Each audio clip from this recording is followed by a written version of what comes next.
Bom, meus amados, agora nós vamos para o momento da palavra nessa noite e retomando Gálatas, vamos continuar aprendendo sobre a carta aos Gálatas e nós temos muita coisa para aprender. Quero pedir que vocês redobrem a atenção, prestem atenção. Quem quiser ir ao banheiro, beber água, já pode ir agora, vai lá, depois volta, se assente, ok? Combinado? Evitem ficar levantando, tá bom? Para não distrair. A carta aos Gálatas tem muita coisa boa para nos ensinar. Então você que tem o hábito de anotar, você que trouxe aí seu caderninho, anota.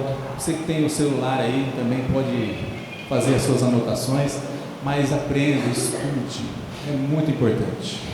Tudo bem? Vamos lá? Combinado? Amém? Vamos estar atentos então à palavra nessa noite? Vem aqui, filho. Hoje é o Dêmio que vai ministrar. Que você abra o seu coração, esteja atento à voz do Senhor. Amém? Vamos orar por ele? Pai, nós te agradecemos, Senhor, por este tempo, por esta noite. E agora, Senhor, a tua palavra, Senhor, vai ser ministrada. E nós pedimos mais uma vez, Espírito Santo, usa teu filho para falar a essa igreja, aos nossos corações essa noite. Aquilo que o Senhor já tem revelado para nós, Pai. Tudo aquilo que o Senhor já tem revelado, Senhor, fala conosco, transmita, Senhor, a esses corações nessa noite através do teu filho. Fala conosco, é o que nós te pedimos, capacitando ele para a glória do teu nome, em nome do Senhor Jesus. Amém?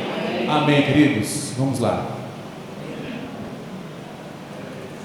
Glória a Deus. Vamos lá. Desafio grandioso.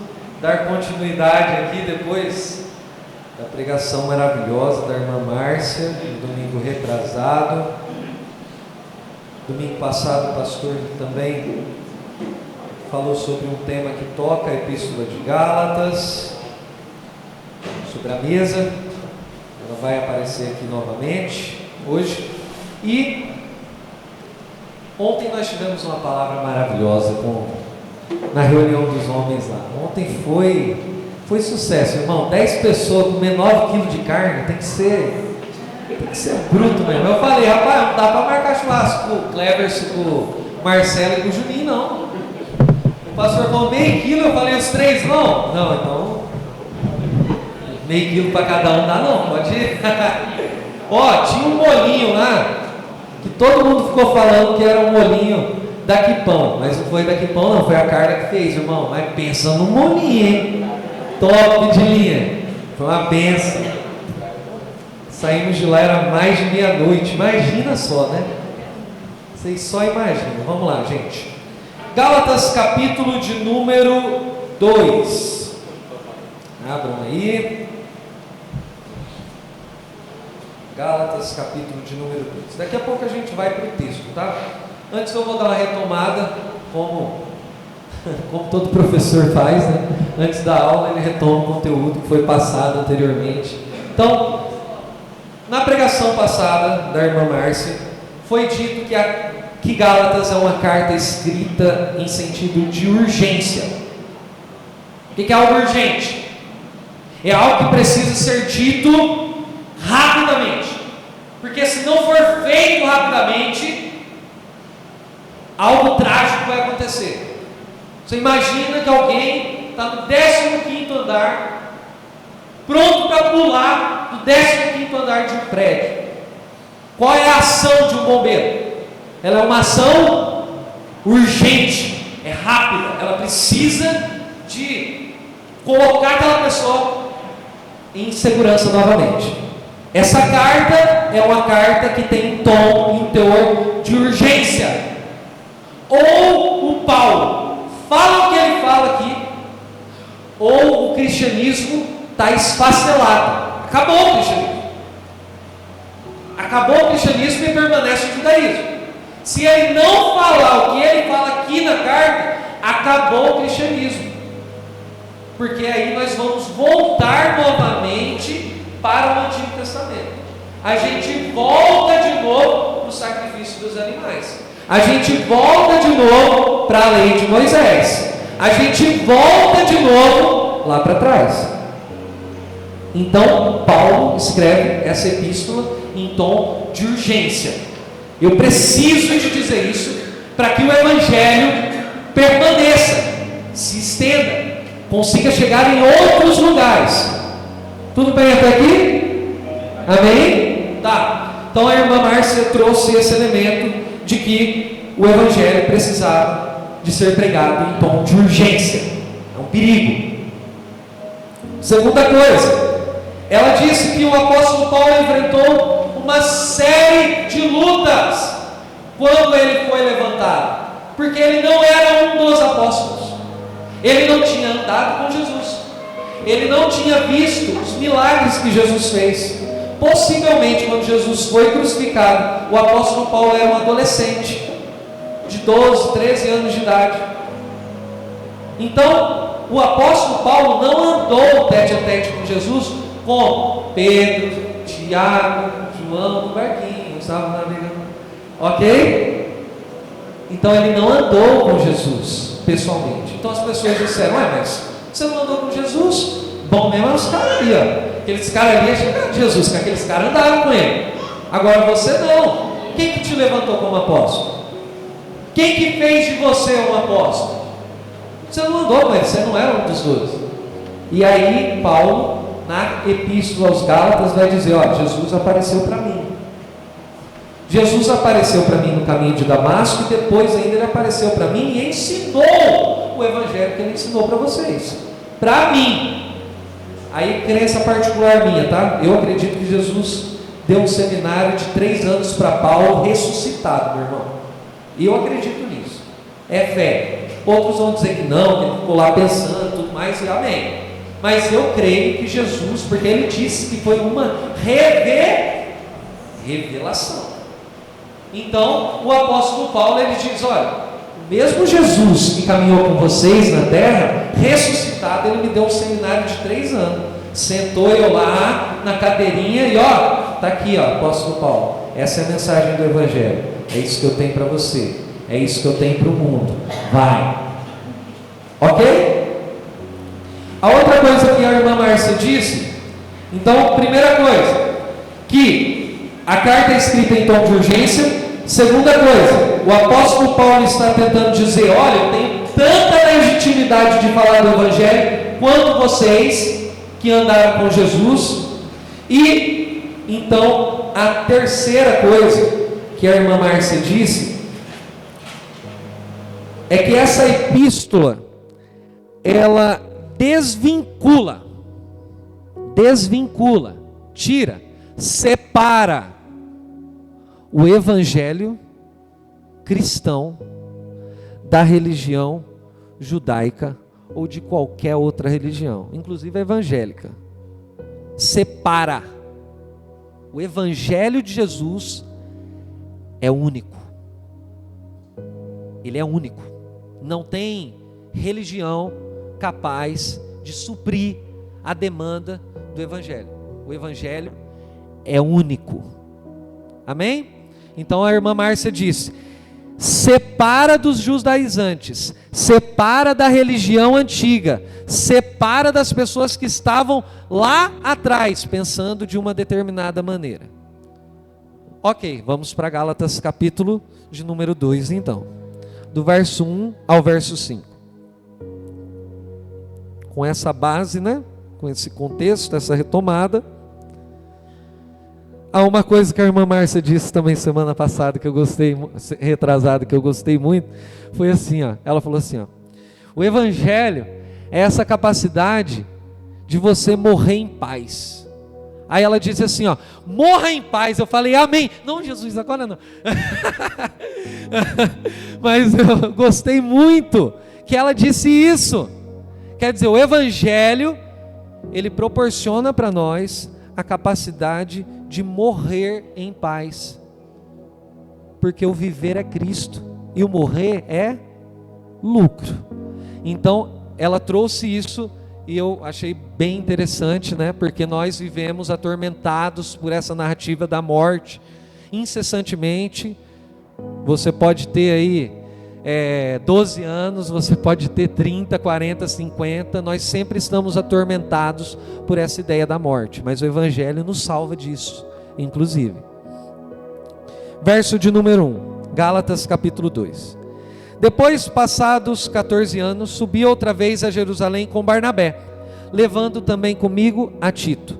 E subi por uma revelação, e lhes pus o evangelho que prego entre os gentios, e particularmente aos que estavam em estima, vamos dizer assim, os líderes da igreja, para que de maneira alguma não corresse ou não tivesse corrido em vão. Mas nem ainda Tito, que estava comigo, sendo grego, foi constrangido a circuncidar-se. E isso por causa dos falsos irmãos, que se tinham entremetido, se infiltrado e secretamente entraram lá dentro da nossa reunião, dentro da igreja, a fim de espionar a liberdade. Gente dentro da igreja querendo olhar a liberdade do outro. Ok? A liberdade que temos em Cristo, para nos porem novamente onde? Em servidão. Verso 5. Aos quais nem ainda por uma hora cedemos com sujeição. Quer dizer, a gente não abriu mão, não deu voz para esse povo e chegou chegando em cima deles. Era isso que a gente estava lá para fazer. O apóstolo Paulo está dizendo. Para que a verdade do evangelho permanecesse entre vós. Paramos aqui. Primeiro ponto da mensagem. No evangelho não existe lugar para religião. Evangelho e religião são duas coisas distintas. A religião trabalha com o sistema de troca. A religião trabalha com o sistema de culpa. A religião trabalha com o sistema de domínio. Então você vem, eu vou te dar 3 passos para você agir, que quando você agir dessa maneira, sua família vai ficar top de linha, não vai ter mais problema, dinheiro vai cair na sua conta, doença, rapaz, daí é para quem não é crente, é troca. Então você faz isso e Deus faz o que com você? Abençoa. Você faz aquilo e Deus faz o que? Te rejeita. A irmã Márcia disse isso na pregação passada, né? Você vai ficar louco. Se você ficar nessa ideia, você vai ficar louco. Porque hoje você viveu bem, você está salvo. Amanhã você fraquejou, pisou na bola, está no inferno. Você vai ficar como? Até quando você vai ficar nessa ideia de que estou salvo, estou perdido. Estou salvo, estou condenado. Estou salvo, estou condenado. A religião funciona dessa maneira. Ela te dá os passos e aí você vem com a resposta pronta, que esse é um problema nosso. Isso é um problema nosso. Querer vir à igreja para querer uma resposta pronta. Você tem que vir à igreja para aprender. Tem que vir à igreja para pensar. Tem que vir à igreja para ouvir. E quando nós falamos aqui que a gente traz uma mensagem ou outra e a gente é profunda, porque a ideia nossa aqui era pregar esse texto aqui, irmão, numa profundidade enorme. Mas aí a gente faz o quê? A gente dá uma facilitada para todo mundo entender. Mas a ideia é que vocês queiram ir além. Imagina só uma escola, vamos pensar uma escola. O aluno chegou lá no primeiro dia de aula. A professora colocou lá na lousa. A, E, I, O, U. Aí, Antonella entrou na escola com 4 aninhos. Chegou lá, olhou a I, O, U. Chegou em casa. Mãe, eu não sei o que a professora falou. Pronto, não volta mais. É assim que funciona, gente? O que vai acontecer? Ela não sabe, mas ela vai continuar indo. E ela vai continuar indo e a professora vai continuar o quê? Ensinando. E a pessoa vai continuar ensinando e ela vai continuar indo. E ela não vai aprender de dia para noite. É um processo. Eu me lembro que quando eu entrei na faculdade, eu me lembro uma das primeiras aulas que um professor meu deu. Eu entendi bolhufas. Eu não entendi nada. Ele falou sobre a história do Brasil, trouxe um monte de autor estrangeiro. Eu não entendi nada, mas tinha vontade de aprender. A mesma vontade que muitas vezes a gente tem para ficar no TikTok, no Instagram, que a gente tem para ficar assistindo programa que não acrescenta em muitas coisas na nossa vida, essa mesma vontade tem que fazer parte disso daqui, ó. Então quando a gente fala, não é, não, aproveita, agradeça a Deus, nossa, que bom que o fulano falou uma coisa que eu não entendi, porque se eu não entendi, é a possibilidade que eu tenho de aprender algo novo, algo diferente. Mas aqui, o Gálatas, ou a igreja de Gálatas, ela quer continuar na mesmice da religião, não quer pensar, porque a religião te dá a resposta pronta, ela te dá a ordenança pronta. Para que ela quer pensar? O evangelho não é sobre prisão, o evangelho é sobre liberdade, meu irmão. O texto de Gálatas é sobre liberdade. Então, o apóstolo Paulo vai combater a religiosidade, mostrando a liberdade de Cristo. Olha como que funciona a lógica da religião. A lógica do Éden, do paraíso, é assim, ó. Deus cria tudo e fala assim: vocês podem comer de tudo, só não coma dessa árvore aqui, do conhecimento do bem e do mal. Sabe como que é a lógica da religião? A lógica da religião é assim, ó, vocês não podem comer nada, vocês só podem comer o que a gente fala aqui. Enquanto o paraíso é: comam, desfrutem da vida, desfrutem do que vocês têm disponível, do que Deus criou, desfrutem, vivam a vida, livres. Só não coma isso daqui, porque isso daqui faz mal. Tem coisa que faz mal na nossa vida. Não, a lógica da religião é: não come de nada, você só tem que vir aqui, seguir a regrinha, seguir a ordem. Está vendo o que está falando aqui? Segue isso daqui dessa maneira, essa cartilha. O evangelho não é isso. O que o apóstolo Paulo está dizendo aqui é o seguinte: a religiosidade de vocês estreita a porta para as pessoas entrarem no evangelho demais. Aí você vai dizer assim: Daniel, mas Jesus falou que larga era a porta da perdição e estreita é o caminho da salvação. Mas sabe o que é a porta larga? A porta larga é a religiosidade.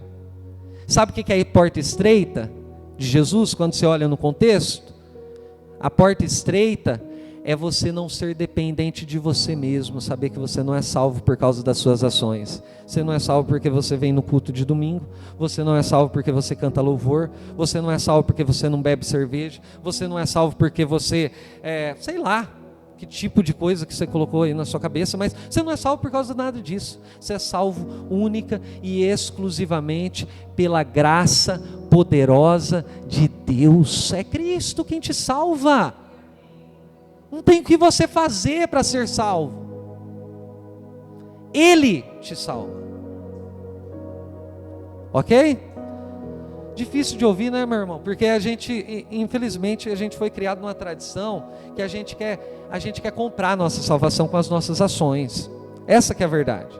A gente quer falar assim: Deus não é suficiente? Deixa eu te ajudar aqui, porque o Senhor é criador de tudo. Não. Ontem a palavra foi boa demais. Foi boa demais a palavra ontem que o Cleverson trouxe. O fariseu, o judeu: Senhor, obrigado, porque eu não sou como as prostitutas. Obrigado, Senhor, porque eu não sou como aquelas pessoas do mundo. Obrigado, Senhor, porque eu não frequento tais lugares, porque eu não tenho determinadas ações. Obrigado, porque eu não sou como esse pobre aqui, imundo, sujo. E o outro está aqui, sujo, ajoelhado, e dizendo: Senhor, tem misericórdia de mim, porque eu não sou nada. Eu sou pecador, eu preciso da tua graça. Aí Jesus olha e diz assim: quem saiu justificado dessa história? Quem saiu perdoado dessa história? O do status, do poder, da sociedade, ou o humilde? O apóstolo Paulo está dizendo: gente, esse negócio de judaísmo que vocês estão aí, de religião, não cabe no evangelho. O Evangelho é a mensagem de que Deus salva a nossa vida e não depende de você. Então, essas pessoas que estreitam a porta do Evangelho para os outros, Paulo aponta como os verdadeiros inimigos da fé. Esse Evangelho do pode e do não pode, sabe esse Evangelho do pode e do não pode? Pastor, pode beber ou não? Pastor, pode ir lá na festa do fulano ou não? Ô pastor, pode ir na igreja do ciclano ou não? Ô pastor, a minha sobrinha vai ser apresentada lá na igreja católica, eu posso ir ou não? Meu irmão, para com esse evangelho de pode e não pode. Você é livre, meu irmão. Pensa com a sua cabeça, ora a Deus, vai ler a Bíblia, vai buscar a Deus. Entende? Pare de tentar criar gurus na sua cabeça. Pare de querer ser mandado pelos outros. Vocês são livres. O Evangelho te libertou. O pastor disse semana passada, o cachorrinho. Não é, pastor? Eu sou cachorrinho. Agrada eu, pastor. Ó, tô aqui, ó, esfregando minha orelhinha aqui, não sei, pastor, ó, passa a mãozinha aqui. Não dá, meu irmão, não dá mais. Tem que crescer, tem que amadurecer. Amém? Então o judaísmo não dá certo mais, a religiosidade não dá certo mais, esse evangelho do pode e do não pode, não dá certo mais. Olha que bonito que eu coloquei aqui, ó. Deus não quer que você seja domesticados por homens. Quem é domesticado por homens é bicho. Mas como foi dito semana passada, você não é animal, você é filho. Você é filho de Deus. Amém? Ok. Ponto 2. Versos 6 ao 10. E quanto àqueles que pareciam ser alguma coisa, quais tenham sido noutro tempo, se não se me dá, Deus não aceita a aparência de homem. Esses digo, que pareciam ser alguma coisa, nada me comunicaram. Antes, pelo contrário, quando viram o evangelho da incircuncisão, quer dizer, um evangelho que é diferente do judaísmo, que é diferente da religião, o evangelho da incircuncisão, que me estava confiado, como a Pedro estava confiado o evangelho da circuncisão, quer dizer, Pedro é judeu, Pedro vai pregar aos judeus, Pedro vai avançar o evangelho para os judeus, mas ao Paulo foi dado a mensagem para os gentios, aqueles que não fazem parte da tradição religiosa judaica. Aí ele vem. Circuncisão estava confiado com Pedro na circuncisão, porque aquele, verso 8, que operou eficazmente em Pedro para o apostolado da circuncisão, esse também operou em mim para a eficácia com os gentios. E conhecendo Tiago, Cefas, que é Pedro, tá? Só que ele cita em aramaico aqui, propositalmente, que é a língua do Pedro, é o nome dele no original, então ele não fala Pedro, ele fala em aramaico, Cefas, quer dizer, você está responsável para pregar o evangelho da circuncisão, e João, que eram considerados como as colunas da igreja antiga, ou primitiva, né? A graça que se me havia dada, olha o que esses três disseram, deram-nos as destras em comunhão comigo e Barnabé, para que nós fôssemos aos gentios, e eles então aos da circuncisão, recomendando-nos somente que lembrássemos dos pobres, o que também procurei fazer com diligência. Então, olha aqui a cena. De um lado, a gente tem Paulo, do lado de Paulo, Barnabé, outro judeu, e do lado do Paulo e do Barnabé tem o Tito, o Tito é gentil. Eles sobem para Jerusalém. Chega lá em Jerusalém, tem 3. Aí lá em Jerusalém, a gente tem o Pedro, o Tiago e o João. Olha o embate, duelo de titãs, né?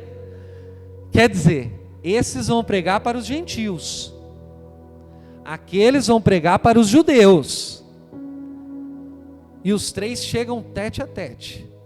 E aí o Paulo fala assim, eu olhei para eles, vocês estão achando que eu fiquei como? Ó, Pedro, é o presidente da denominação. Pedro? Rapaz, olha, eu estou diante do Pedro, eu estou diante de João, eu estou diante de Tiago, que era irmão de Jesus, porque o outro Tiago, o apóstolo, já tinha morrido aqui, mas é o Tiago, irmão de Jesus. Você acha que ele fez isso? Eu falei, meu irmão, não fiquei impressionado com eles não, eu fui lá, Jesus revelou a palavra para mim, eu fui lá, ó, o negócio é o seguinte, eu vou pregar o evangelho aos gentios, ele me revelou, ele falou para mim, e eu vou anunciar. Queira vocês que são religiosos, ou que vocês estão dentro da tradição, ou não, eu vou falar para os gentios, eu vou falar para quem não faz parte da igreja.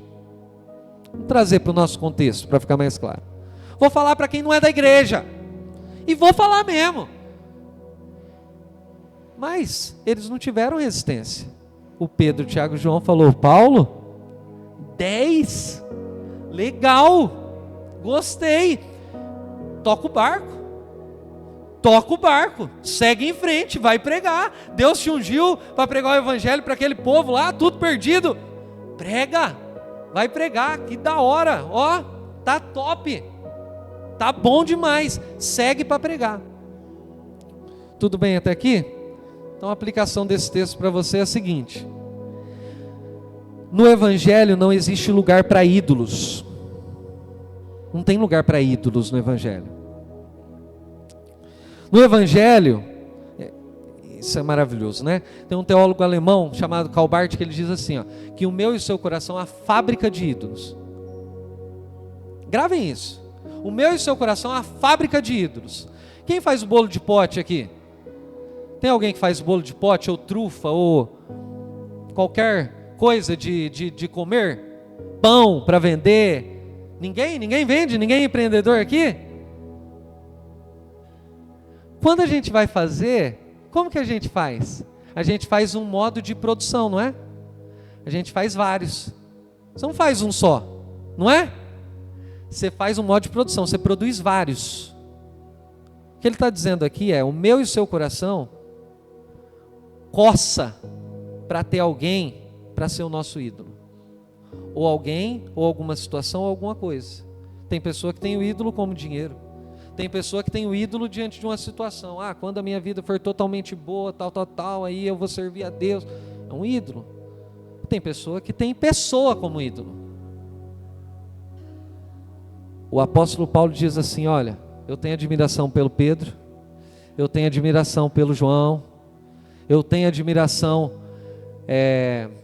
pelo Pedro, pelo João e pelo Tiago, mas assim, eles não são meus ídolos não. O evangelho é o centro da minha vida. Então, meu irmão, por que eu estou dizendo isso? Porque não importa se é o Daniel que está pregando, não importa se é o pastor que está pregando, não importa se é a Márcia que está pregando, não importa se é o Marcelo que está pregando, não importa se é o Everton que está pregando, não importa se é o Cleverson que está pregando, não tem ídolo aqui. Certo? Lá em Coríntios vai ter uma confusão lascada, porque o Paulo fala assim, ó, vocês estão criando ídolos. Uns quer dizer que é de Apolo, o outro quer dizer que é de Paulo. O Paulo se tornou um ídolo na vida das pessoas. Não tem lugar para ídolo. A centralidade do evangelho é Cristo. Cristo é o dono da minha e da sua vida. Então não existe lugar para ídolo. No Evangelho não existe lugar para religião. No Evangelho não existe lugar para ídolo. Terceiro ponto.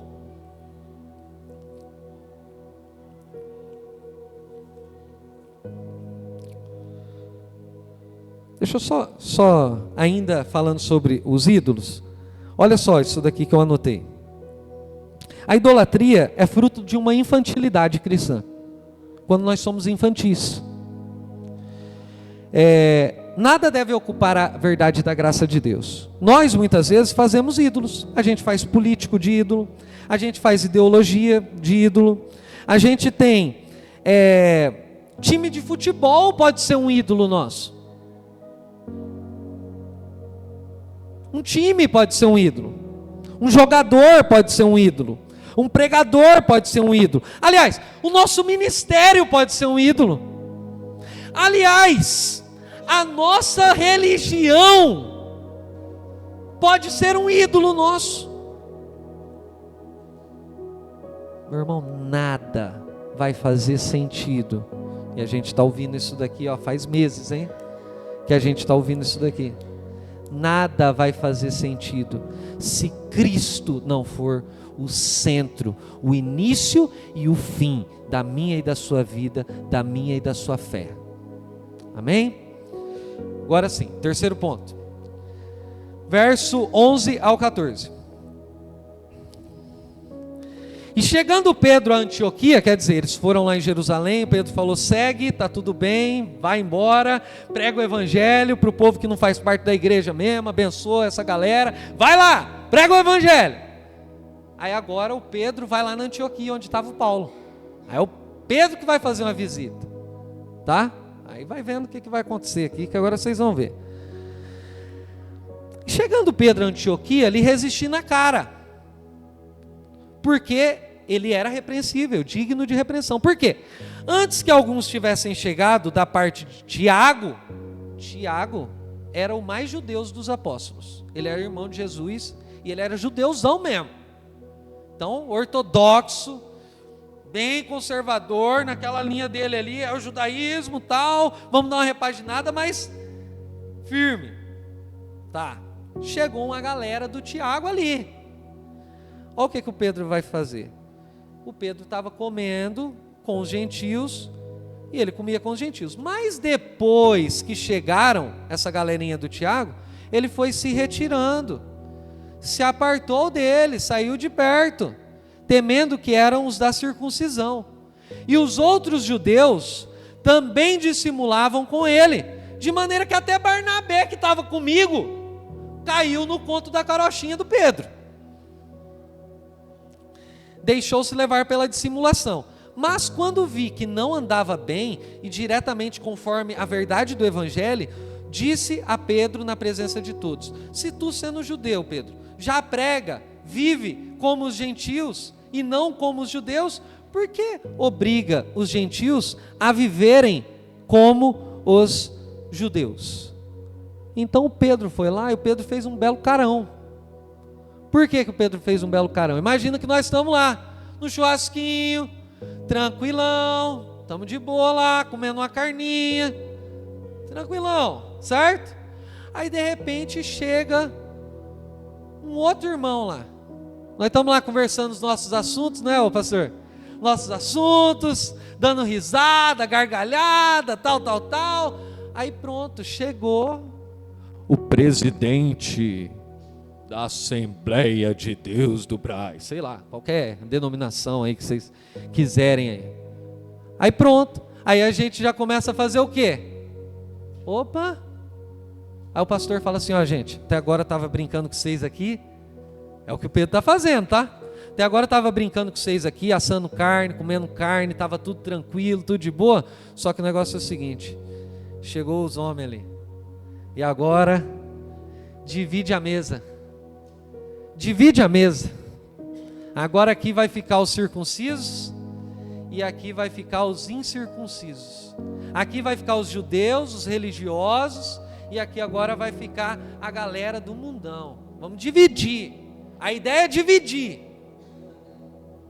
Nosso espírito de time de futebol, né? Aí eu vou para o céu, o resto não vai. Opa, o importante é que eu vou para o céu. Quer dividir a mesa. A mesa de Jesus é para todo mundo.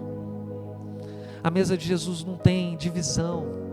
A mesa de Jesus não importa se você é preto ou branco, não importa se você é gordo ou magro, se você é alto ou baixo, se você é pobre ou rico. Na mesa de Jesus, ela é para todo mundo. Não importa se você nasceu na tradição católica, espírita, onde você nasceu, não importa, a mesa de Jesus é para todo mundo. A mesa de Jesus não tem restrição, a mesa não é minha, meu irmão. Sabe aquela criança? Criança é muito assim, né? Criança chata que é a dona da bola de futebol. Tá todo mundo se divertindo, todo mundo já ouviu essa história, né? Tá todo mundo se divertindo, chega a criança, eu sou o dono da bola de futebol, não quero mais. Pá. Todo mundo assim, ó, chupando o dedo, olhando bonitão lá, ó. O Kiko, é a moral do Kiko. É a ideia do Kiko. Olha lá, ó, olhando o Kiko lá com a bola quadrada.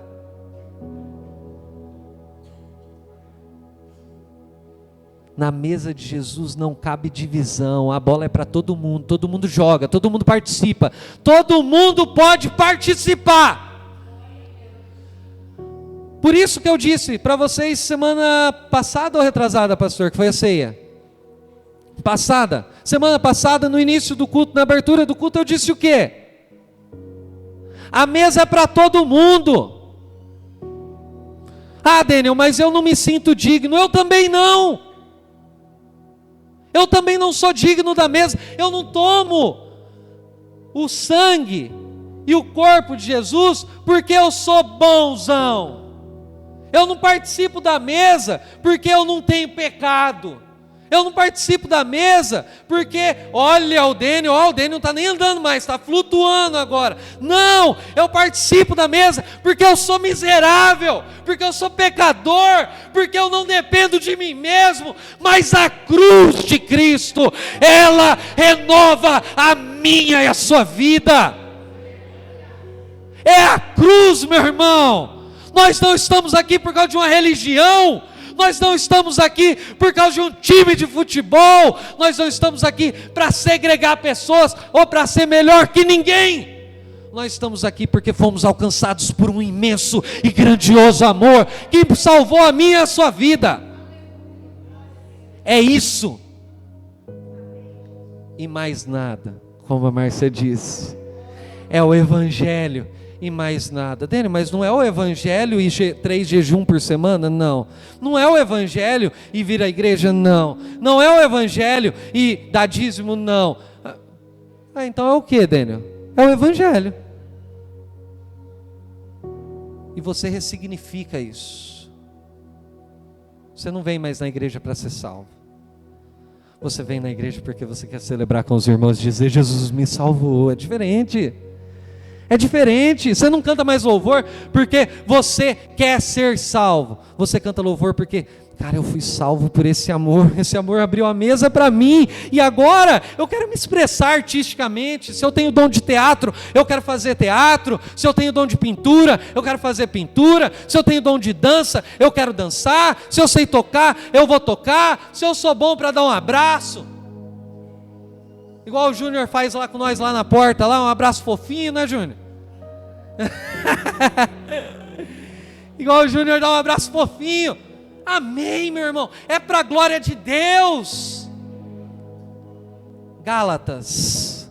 Quem tirou vocês do Evangelho de Cristo? Então, aí você pode dizer para mim assim, ó, tem um versículo aqui que eu quero explicar, que depois os irmãos vão acabar. Não, vamos passar para o próximo coisa. Então, ok. A aplicação desse trecho é: a libertação é para o povo, quer dizer, eles não precisam de ser circuncidados. Todo mundo aqui sabe o que é circuncisão? Circuncisão era uma cirurgia que o povo judeu fazia no bebê ao 8º dia, semelhante hoje ao que nós chamamos de uma cirurgia de fimose. Então todos os homens judeus passavam por uma cirurgia de fimose, vamos dizer assim, para ficar na nossa linguagem. E isso era uma marca de ser judeu. E o apóstolo Paulo está dizendo, as pessoas que não vêm do judaísmo, não têm por que serem passadas por essa cirurgia de fimose. Não tem sentido. Elas não precisam passar por isso. E os judaizantes estão dizendo, não, se não fizer isso, não é de Deus. Se não fizer isso, não vai dar certo. Se não fizer isso, não está do jeito que o Evangelho fala. Certo? Então serve para libertar as pessoas. Quer dizer, olha, nem Tito, meu parceiro aqui, subiu lá para Jerusalém com vocês. Você mesmo, Pedro, não falou para o Tito ser circuncidado e ele é gentil. Lá na mesa lá de Jerusalém você falou, toca o barco, segue para frente, vai para frente. Agora aqui, você vem fazer um carão desse? Separar gentil e judeu na mesa? Fazer a risca na mesa? Não. De jeito nenhum. Está errado. Mas olha só que bonito isso, gente. Isso daqui me pegou. Essa mensagem é para mim, tá? Mensagem é para mim. Se servir para você, pega. Mas essa mensagem é para mim. Serve também para libertar o Pedro. A palavra que ele usa aqui é hipocrisia ou dissimulação, que é uma palavra no grego que era utilizada para teatro. Nos teatros gregos, sabe quando tem carnaval, que as pessoas colocam a máscara? Certo? Essa palavra significa essa máscara, essa fantasia, esconder quem você é. A mensagem do Paulo liberta os gentios, mas a mensagem do Paulo também liberta Pedro. Porque o que ele está dizendo é, Pedro, na mesa de Jesus, você não precisa mais ficar usando máscara para ficar agradando os outros. Na mesa de Jesus, Pedro, você pode ser quem você é, porque você, com seus defeitos, na mão de Deus, Ele realiza grandes milagres. Mesmo você, pequenininho desse jeito, marrento desse jeito, orgulhoso desse jeito, mesmo você, pecador desse jeito, Pedro, tira as máscaras. Não há lugar na mesa de Jesus para as máscaras que nós estamos colocando na nossa vida. Tire as máscaras, meu irmão. Você não é essa bola toda que você acha que você é, não.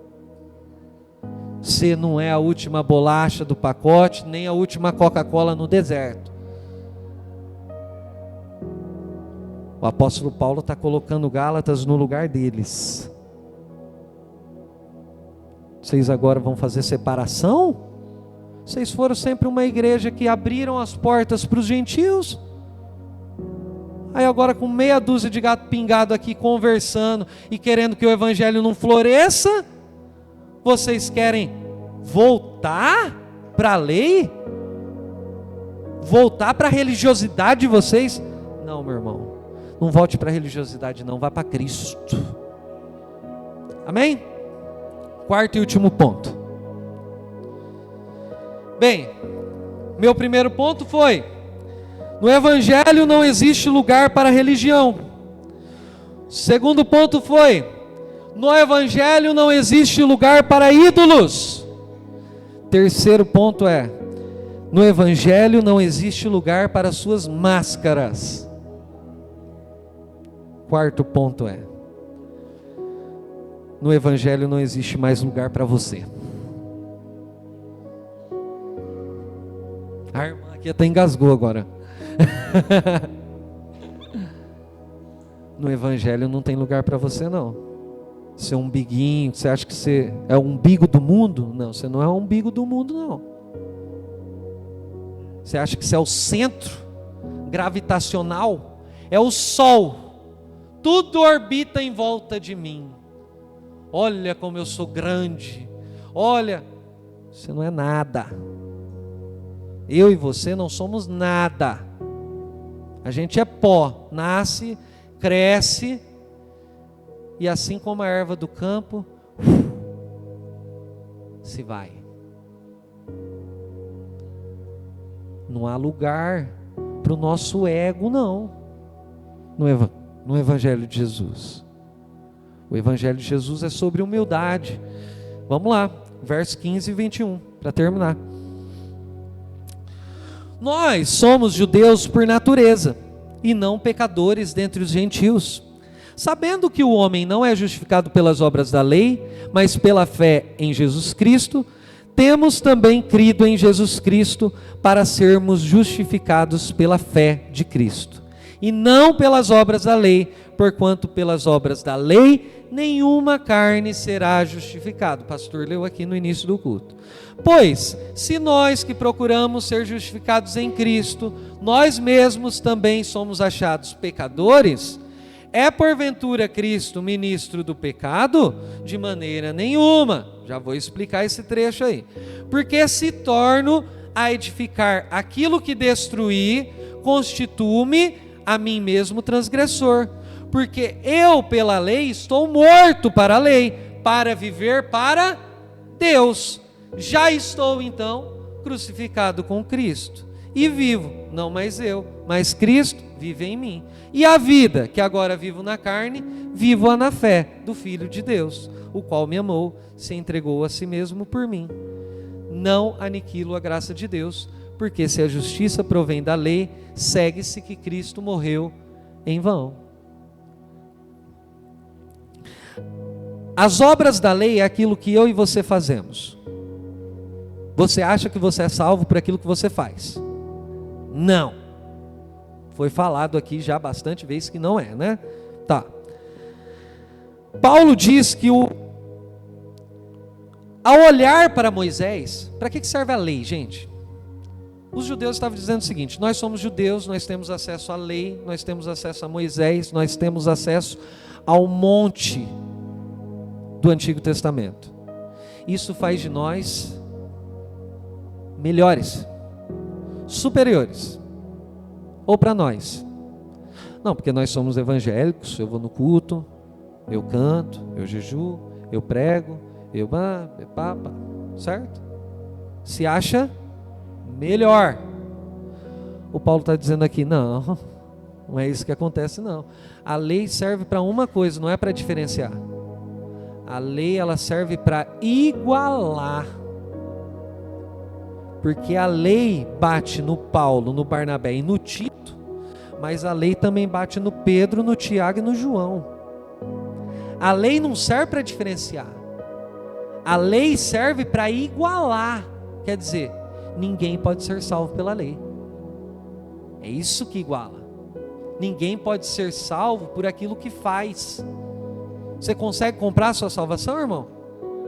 Você consegue? Se você ficar num mosteiro lá, sua vida inteira, num mosteiro recluso, meditando, acendendo, achando, sei lá, o xamã, o mantra, você é salvo por causa disso? Não. Então não tem o que você faz para ser salvo. Não tem como você ser salvo por você mesmo. Então a lei, ela iguala. Ela mostra que eu e você somos pecadores. Aí o Paulo vai dizer assim: porventura Cristo é ministro do pecado? O que ele está querendo dizer é o seguinte: calma aí, Pedro. Se você está pregando Cristo, e o Cristo superou a lei, e você está falando que precisa de voltar para a lei, que se não voltar para a lei, as pessoas estão em pecado, então você está falando que Cristo é o ministro do pecado, porque Cristo tirou a gente da lei. Mas Cristo não é o ministro do pecado. Cristo é o ministro da liberdade. Então todos olharam e viram que são incapazes de cumprir a lei de Moisés. E a lei serviu justamente para nos igualar e não para nos diferenciar, pois todos somos transgressores, judeus e gentios, altos e baixos, gordos e magros, pobres e ricos, mulheres e homens, todos são pecadores. Agora o que Paulo está dizendo é o seguinte: eu morri para esse negócio aí. Esse negócio de religião aí não está com nada. Eu morri para esse negócio aí. Vou viver para quê agora? Eu vou viver para Cristo. Eu morro para a lei, mas eu nasço para Deus. Eu vou nascer para Deus. E agora eu não vou mais viver. Eu não vivo mais. É uma nova identidade. É aqui que eu queria chegar. É uma nova identidade. É um novo jeito de pensar. É um novo jeito de agir. E é um novo jeito de sentir. É uma nova vida. Eu e você precisamos de morrer. Não tem espaço para nós mais. No Evangelho não. No Evangelho só há espaço para Ele. É a oração de João. Que eu diminua e que Ele cresça.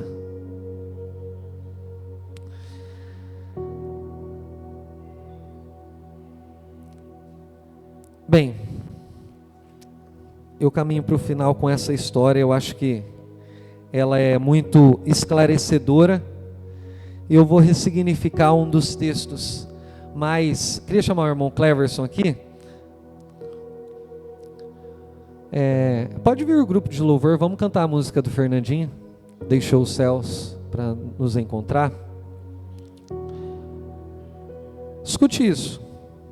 Vou ressignificar essa história.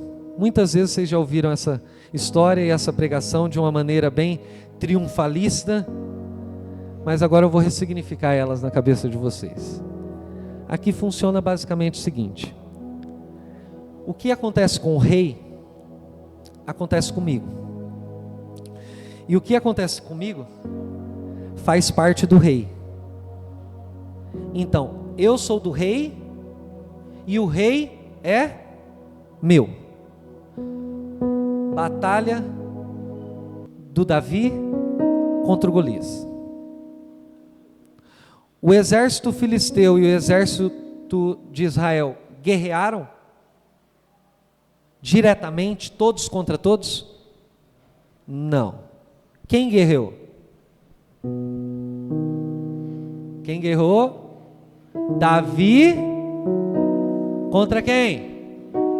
De novo. Quem guerreou? Contra Davi, pequeno, franzino. Davi, um menino. Golias, gigante, forte, imponente. Mas o que acontecesse com Davi ou com Golias, ia acontecer com todos. Se Davi perde a batalha, Israel é tomado pelos filisteus. Mas como Davi ganhou a batalha, o que acontece? Todo mundo usufrui da bênção de Davi. E o povo está livre.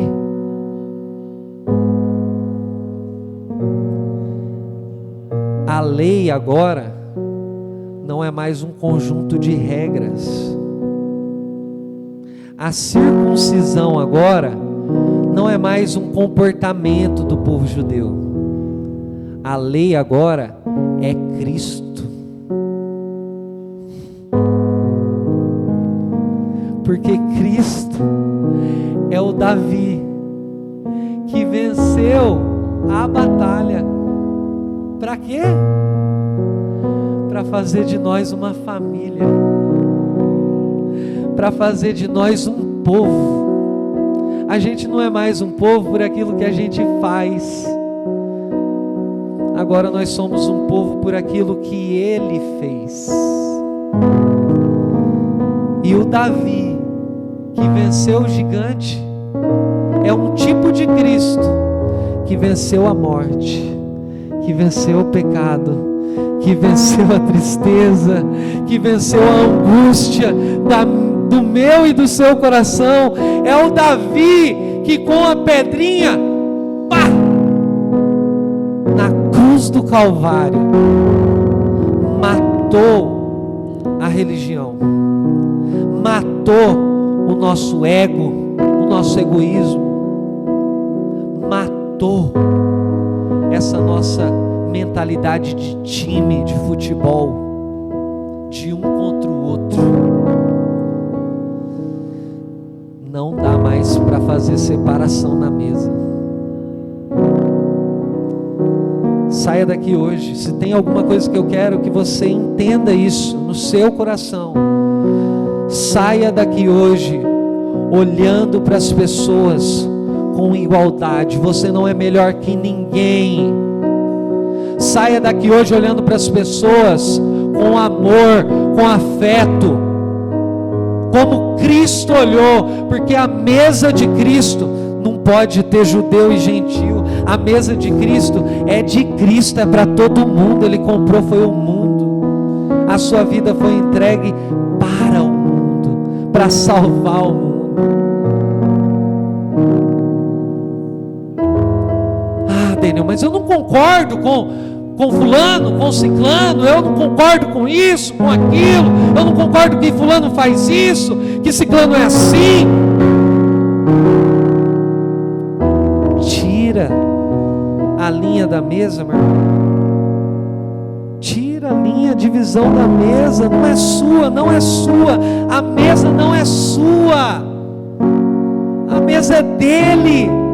Quem foi crucificado foi ele. Quem morreu pelas pessoas foi ele. Ontem o irmão Cleverson falou uma coisa muito interessante. Ele falou: nós vamos ficar espantados com as pessoas que entrarão no reino dos céus. E aí nós vamos para o texto bíblico e diz: olha, os publicanos e as prostitutas vos precederão no reino de Deus. Vão vir antes, tem um coração mais humilde que o seu. Vão vir antes porque estão mais abertos à graça de Deus. Escute isso que eu vou dizer para vocês. Essa mensagem aqui que eu estou pregando aqui hoje, lá na faculdade, faz um estrondo. Faz um estrondo essa mensagem aqui, lá na tua escola. Quando eu abro a boca e eu digo isso lá na faculdade, os professores falam: mas eu nunca pensei dessa maneira. Os crentes são tudo um bando de gente chata que acha que só eles vão para o céu, condena todo mundo, julga todo mundo. Todo mundo que é diferente deles não vale, não presta, não... E aí? Aí você diz assim: cara, Jesus me ensinou a vir para a mesa. Vem para a mesa, vamos caminhar junto, vamos conversar. E as pessoas falam assim: uau, esse Jesus é diferente.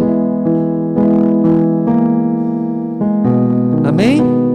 Não é sobre você, não é sobre mim, é sobre Ele. E naquele dia você vai dizer o quê? Você vai falar assim: ah, Jesus, fulano entrou nos céus. O que Jesus pode fazer para você, meu irmão? Só estender a mão para você e dizer assim: ó, está aqui as marcas aqui. Mostre as suas mãos, deixa eu ver. Deixa eu ver. Tem marca? Não tem. Então não vai dar para você definir quem vai entrar, não. Aí ele diz: mostra aqui suas mãos. Tem marca? Ah, tem a marca da crucificação aí? Não. Então você não escolhe nada. Quem escolhe sou eu. E eu escolhi que a mesa faz parte para todo mundo. Coloca-se em pé nessa noite. Vamos cantar essa música, porque Ele deixou o céu para nos reencontrar, salvar a nossa vida, uma mensagem de amor. Aleluia!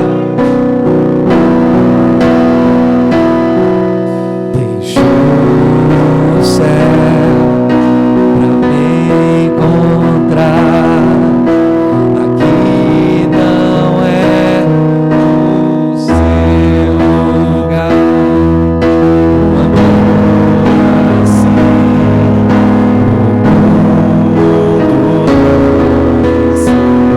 aleluia! Glória a Deus! Existe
Glória a Deus. Todos aqui entenderam a mensagem? Entendeu que não é sobre você, que é sobre Ele? Entendeu que você é só servo? Entendeu que você só pode fazer parte desse grande amor porque esse amor te amou primeiro? Amém? Jogue os méritos seu fora e atribua tudo, como os grandes anciões em Apocalipse pegam as suas coroas e depositam aos pés dele, dizendo: Jesus, tudo é teu. Amém? Aplauda o nome do Senhor nessa noite. Louvado seja o seu nome.